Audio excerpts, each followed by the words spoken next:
एक तरफ जहां उत्तर प्रदेश में योगी आदित्यनाथ की सरकार लगातार धर्म स्थलों से लाउडस्पीकर को हटाती जा रही है, वहीं दूसरी ओर बिहार में बीजेपी के समर्थन से बनी नीतीश सरकार और मुख्यमंत्री नीतीश का कुछ और ही मानना है।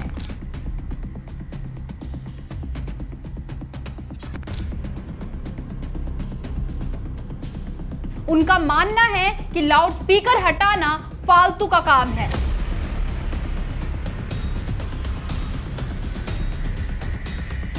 बिहार के मुख्यमंत्री नीतीश कुमार ने धर्मस्थल से लाउडस्पीकर हटाए जाने को एक फालतू विवाद बताया है। नीतीश ने कहा कि बिहार सरकार किसी की धार्मिक प्रथा में कोई हस्तक्षेप नहीं करेगी। पुणे जिले में मीडिया से बात करते हुए नीतीश कुमार ने कहा कि यह बकवास है। बिहार में हम धर्म के मामले में हस्तक्षेप नहीं करते हैं। हर कोई अपने धर्म को मानने और उसका पालन करने के लिए स्वतंत्र है। नीतीश का ये बयान ऐसे समय में आया जब सत्ता में उनकी सहयोगी पार्टी भारतीय जनता पार्टी की सरकार उत्तर प्रदेश में धर्म स्थलों से लाउडस्पीकर उतरवा रही है। नमस्कार, आप देख रहे हैं नजर टुडे। मैं आप सभी के साथ मानसी धामी। उत्तर प्रदेश के मुख्यमंत्री योगी आदित्यनाथ ने हाल ही में कहा था कि धर्म स्थलों के लाउडस्पीकरों पर अंकुश लगाया जाएगा। इसके बाद से ही प्रदेश के कई शहरों और जिलों में मंदिरों और मस्जिदों से लाउडस्पीकर उतारे जा रहे हैं। हालांकि इस पर प्रशासन का कहना है कि ये लाउडस्पीकर आपसी सहमति से उतारे जा रहे हैं। उत्तर प्रदेश में कई हजार धर्म स्थलों से लाउडस्पीकर उतार दिए गए हैं और कई हजार की आवाज को सीमित कर दिया गया है। नीतीश के बयान से एक दिन पहले ही बिहार में बीजेपी नेता जनक राम ने शुक्रवार को कहा था कि अगर उत्तर प्रदेश में लाउडस्पीकर पर कानून आया है तो इसका असर बिहार में भी होगा। नीतीश कुमार सरकार में खान और भू विज्ञान मंत्री जनक राम ने कहा कि देश के कानून से बड़ा कोई धर्म नहीं है। देश और राज्य कानून से शासित हो रहे हैं, तो अगर यह कानून यूपी में आया तो इसका असर बिहार पर भी पड़ेगा। उन्होंने कहा कि केंद्र और राज्य के नेता इस पर विचार करने और बिहार में इसे लागू करने के लिए एक साथ बैठेंगे। अब नीतीश कुमार ने स्पष्ट कर दिया है कि उनकी सरकार का लाउडस्पीकर पर रोक लगाना का कोई इरादा नहीं है। भारत में लाउडस्पीकर पर विवाद नया नहीं है। हिंदूवासी संगठन मस्जिद से अजान की आवाज को लेकर सवाल उठाते रहे हैं।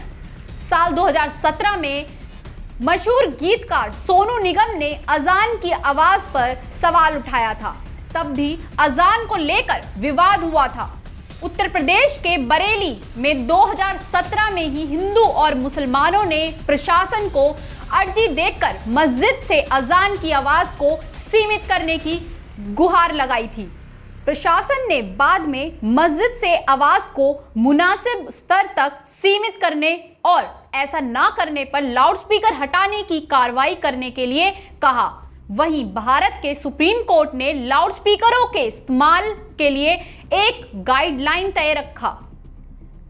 इसके तहत लाउडस्पीकर की आवाज की एक सीमा तय की गई।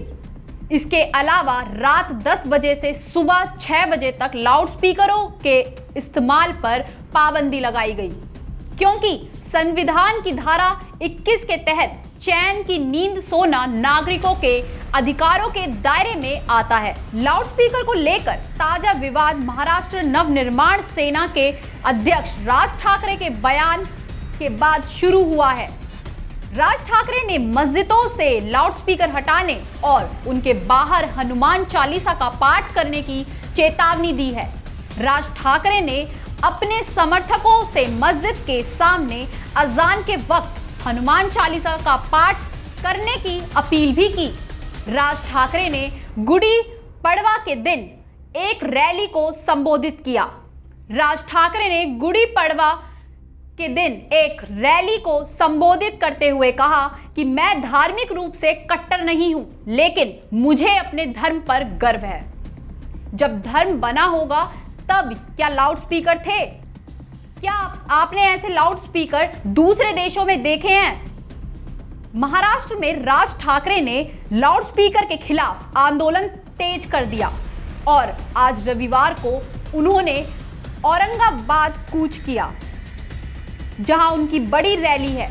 वहीं महाराष्ट्र में महाविकास आघाड़ी गठबंधन, कांग्रेस, राष्ट्रवादी कांग्रेस पार्टी और शिवसेना के मुख्यमंत्री उद्धव ठाकरे की सरकार ने अभी तक लाउड स्पीकर के खिलाफ कोई कदम नहीं उठाया। यह माना जा रहा है कि राज ठाकरे इस विवाद को अभी और हवा देंगे। वहीं उत्तर प्रदेश के मुख्यमंत्री योगी आदित्यनाथ ने भी लाउड स्पीकर और धार्मिक जुलूसों को लेकर कड़ा रुख अपनाया है। उन्होंने घोषणा भी की है कि नए धार्मिक स्थलों पर माइके लगाने की अनुमति नहीं दी जाएगी।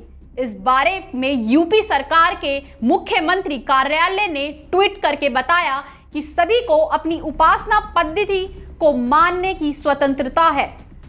माइक का प्रयोग किया जा सकता है, लेकिन यह सुनिश्चित होगा कि माइक की आवाज उस परिसर से बाहर ना आए। अन्य लोगों को कोई असुविधा नहीं होनी चाहिए। नए स्थलों पर माइक लगाने की अनुमति ना दे। इस बारे में मुख्यमंत्री योगी आदित्यनाथ ने कहा कि बिना अनुमति के कोई भी धार्मिक जुलूस नहीं निकाला जाना चाहिए।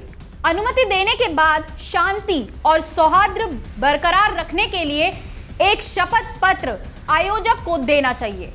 अनुमति सिर्फ उन्हीं धार्मिक जुलूसों को दी जानी चाहिए जो पारंपरिक रहे हैं। नए कार्यक्रमों को बिना वजह की अनुमति नहीं दी जानी चाहिए। उत्तर प्रदेश सरकार के इन आदेशों के बाद से ही देश भर में धार्मिक स्थलों से लाउड स्पीकर हटाए जा रहे हैं। जहां लाउड स्पीकर नहीं हटाए गए हैं, वहां आवाज को सीमित किया जा रहा है। कई शहरों में मंदिरों और मस्जिदों से आपसी सहमति के बाद लाउड स्पीकर उतार दिए गए हैं। ऐसे ही लेटेस्ट अपडेट को देखने के लिए हमारे साथ देखते रहिए नजर टुडे। नमस्कार।